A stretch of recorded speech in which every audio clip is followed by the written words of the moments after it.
Hello, I'm Brandy, and today I'm interviewing Jade on her beliefs, customs, and traditions at Christ Lutheran Church in Millvale, Pennsylvania, where she has attended church since she was a child. So, how are you today, Jade? I'm good. Yeah, I know this is a little weird. It's a little weird for me since I don't really have many beliefs. I never really have. I've never grown up with any sort of religion or any sort of belief system that I could adhere to. So why don't you tell me about your own beliefs and tell me more about why you believe in what you believe as part of this specific denomination of the Christianity faith.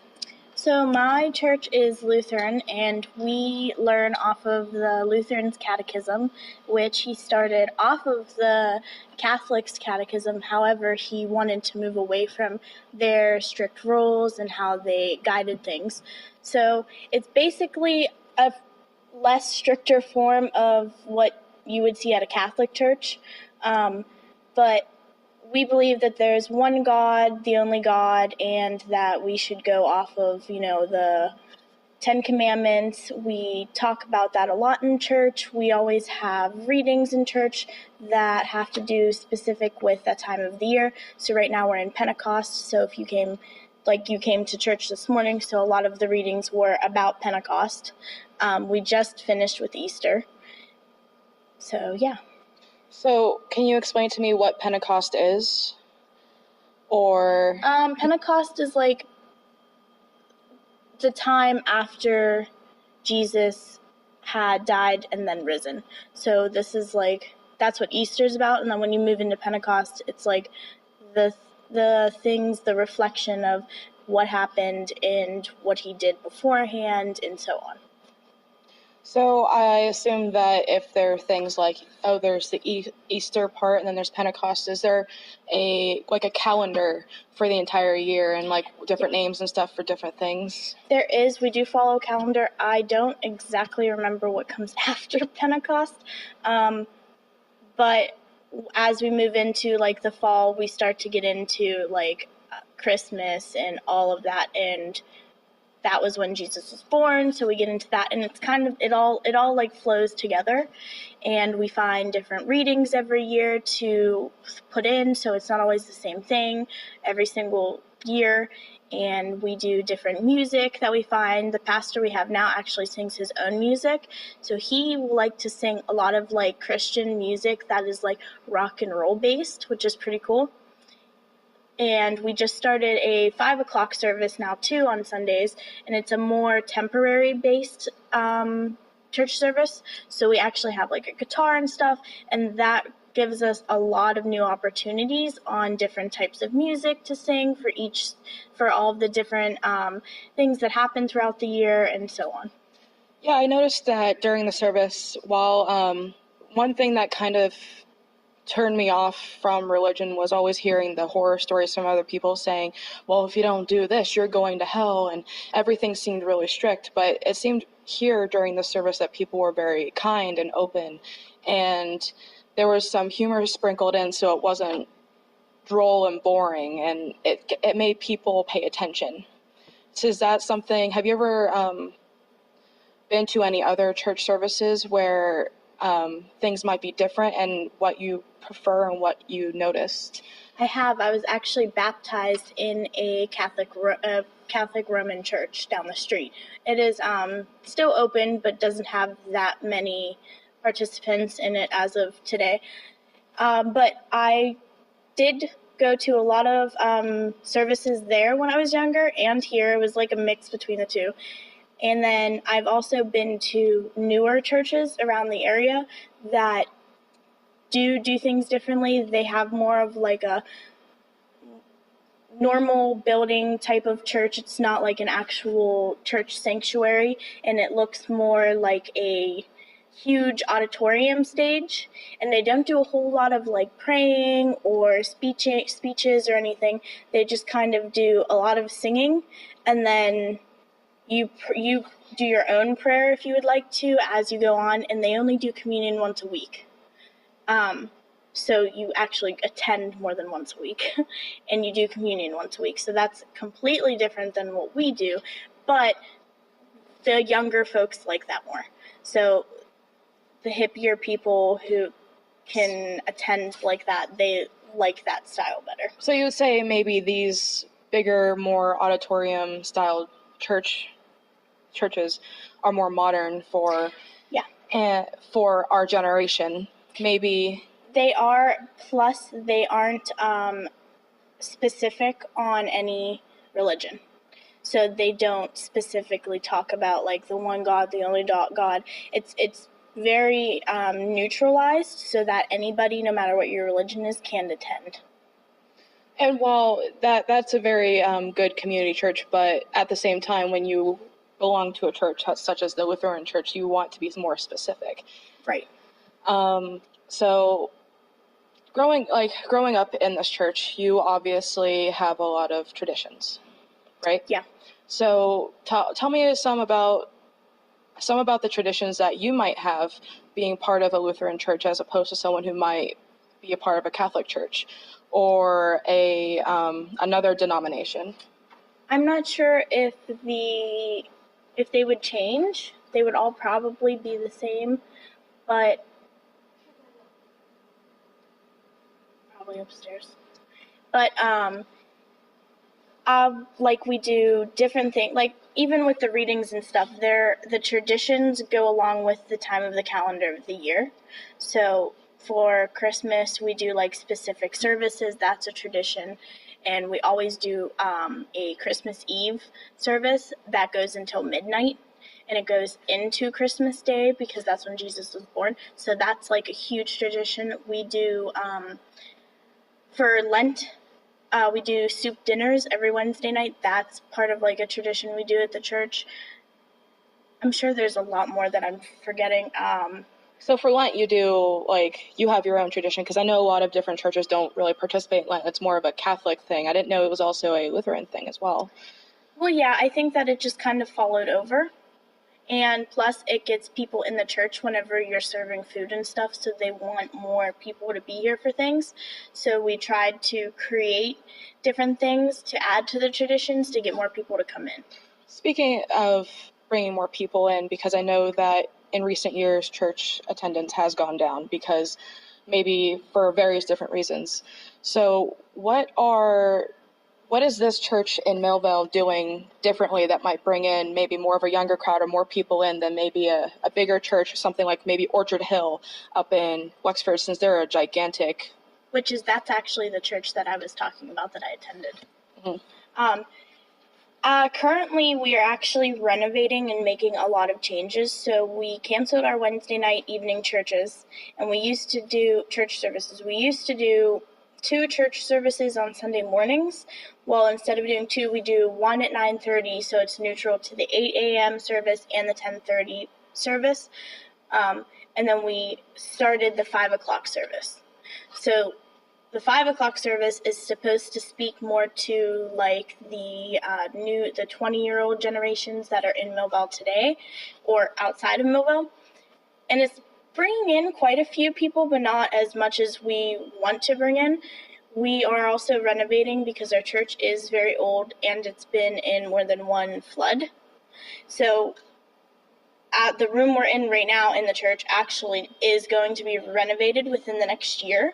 And then we're renovating all of the classrooms. There's 2 classrooms upstairs that aren't used in the very top rooms.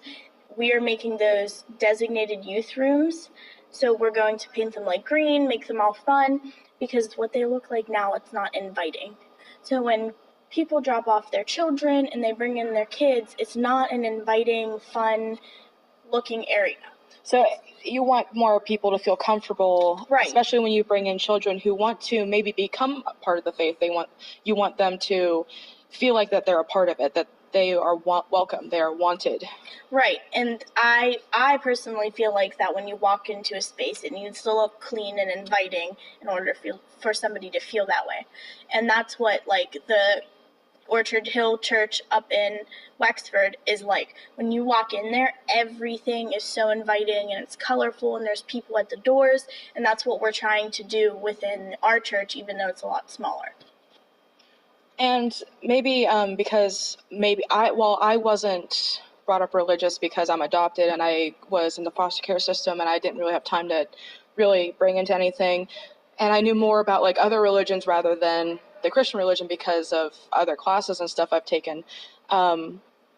So it's really amazing to hear that there are people who still want younger generations to come in, and they want more people to be a part of their religion. They want to be able to create a community. So speaking of community, being in Millvale and how many churches besides this one currently are there in Millvale? Open, I believe there are 3 or 4 others. But like I said, there's the Catholic one that I was baptized in. There is a newer church called the Element Church, which is on the far end, and it's just a regular building, and they do a lot of stuff too, so they belong down here too because they help the community a crap ton. And then there is a really old one up on the hill on the other side. I can't remember what they're called. I do believe they still do services, but I could be wrong. And then there is the Nuns Church. However, they did sell it, so I don't know if they're doing services any longer either.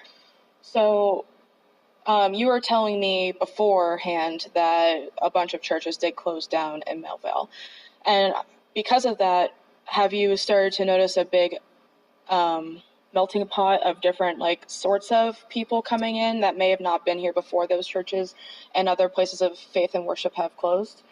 We have had a few new different people come in from other denominations that they had to get used to it because they were Catholic or Presbyterian or whatever they were. There weren't as many as we thought. We actually know of a group that holds their own service down in one of the cafes every Sunday morning because of their church closing.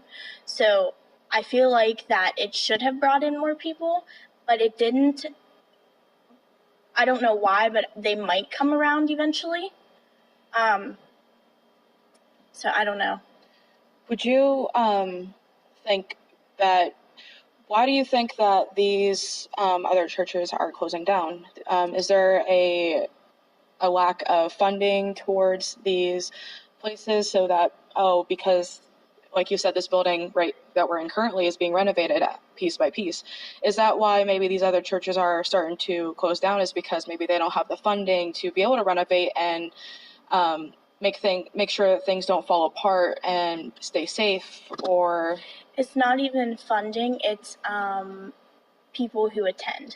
So where we get our funding from for the most point and how we pay like our pastor and all of that, a lot of that money comes from the donated money or the offering bowl. So if you don't have a lot of people who attend your church, you're not getting money in order to be able to do those things. So a lot of the churches that did close down were for that reason. Not necessarily that they needed to renovate. Like we probably don't have to renovate, but it's something that we are doing because down along in the future, everywhere else that you go is going to be so high tech and renovated that if you don't continue to move forward with the rest of the world, you will get left behind. So that's with our budget, we don't have that much of a budget, but we fundraise. So every time we get ready to renovate a new room, we fundraise somehow in order to have the money to do so. Because, in the church budget, we do not have the money for that. Yeah. So, because it seems like whenever I was here during the service, there was a lot of people. Is there a flexible amount of people who come in week to week? Yep. In the morning services, every week we usually have at least 60 or more people. In the 5 o'clock service, we've been reaching sometimes 100 people because it's that 5 o'clock service with the new contemporary music and the guitars and drums and stuff. So that definitely brings in more people. And so being a part of a church, obviously you believe in helping other people. What kind of things do you do as part of maybe traditions and other sorts of community outreach do you perform being part of this church? So at the church, we have North Hills Community Outreach come down once a month, and they have the food cupboard that is held out of our church. It's in the back, and people come in through side doors. So we have that. We've actually had that. My grandmother used to run that before we handed over to North Community Outreach, but we've had that for, I don't know, 25 years, maybe more. The youth group do a lot within the church for other people, so they will go and sing to the shut-ins. They'll bake cookies. We've done Easter baskets for kids who are in the system and can't get anything. We have done, we've raised money for kids in Africa. I believe we sent shoes over one year for kids in Africa. We do cards for the veterans every year. For Memorial Day, we put flags out in the yard to like symbolize for them. We have done stay-at-home mission work camp that happens every year. I've attended it now for 8 years. It is a whole week where we have other churches, like 15 other churches, stay here, and we sleep here, and we go and do like work at people's houses who either don't have the money or they're elderly and can't do it themselves. And we'll do like roofing jobs. We've done concrete jobs. We've everything you can name it. We've done it. There's probably a ton more, and I just can't name them off the top of my head. But we do a lot within the community and for the community, especially like the pastors we've had too within the past 35 years, like Mr. Stennett, Pastor George, the pastor we have now, Pastor Paul, Pastor Lubold. They have all like done amazing things to help us be able to do all of this stuff to help the community. That's really awesome, and I'm really glad that I chose to come down today, because it's always nice to see how people use their beliefs and customs to help other people, and to hear from other people how they've grown up in the church and how they have done so much for other people, and why they stay at the church they're at, what they like about their beliefs. And because Christianity is such a large religious belief system, it's really nice to see from one perspective. While being adopted, I have family who is Catholic and they do things their way, and I have family who's Jewish and they do things their way. So it's really nice to see what you do, because it gives more perspective, especially in a church with a huge community outreach system, and with all the work you've done and what you believe in and why you do these things. So thank you so much for talking with me today, Jade. Yeah. I really appreciate it. But yeah, that's me signing off. Okay.